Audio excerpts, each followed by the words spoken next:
It was exciting. You know, I think we knew coming into the game it was going to be, Central Division rival, and I think both teams are playing pretty good hockey, and the game turned out to be a real battle.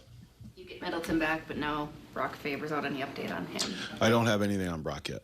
Just a crazy stretch of hockey where it feels like week by week you might be getting somebody back, but you're losing not only players but really important players. What does it say about your group that they're able to focus on the task at hand and play the way they did tonight?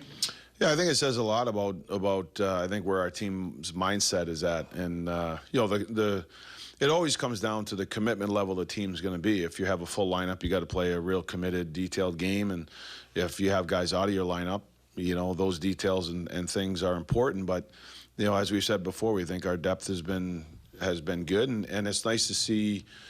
A little bit, say a year ago this time, we probably didn't have players step up the way they've stepped up this year, and that's a credit to the players. You can have strong structure and they have good details, but the players are really playing hard for each other, for the team, and playing, doing what's required to win, whether it's blocking a shot or trying to score a goal or playing a 50-50 shift. Whatever that is, the guys are committed to play the right way for each other, and we're finding ways to win.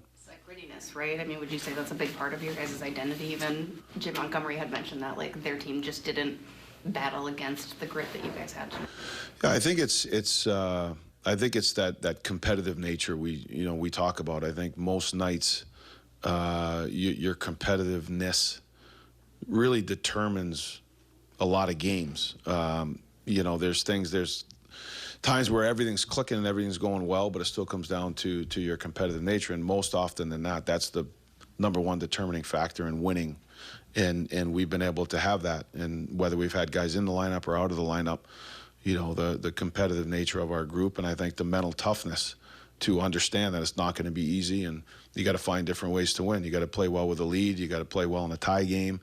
You got to be able to come from behind.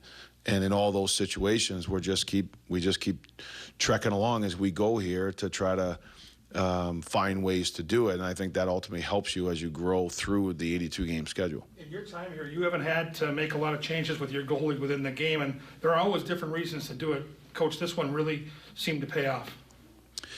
Yeah, again, it's always, it makes a coaching decision, but the players always make it look good, right? So it was just one where it wasn't so much Gus, and I told them that.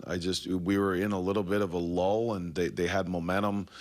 It wasn't a lot going on in the game for us, the energy level of the team, and it seemed like something that might be the right time to do it. But then obviously you say it's a great decision because Flower comes in and plays great, so it's on Flower, not me.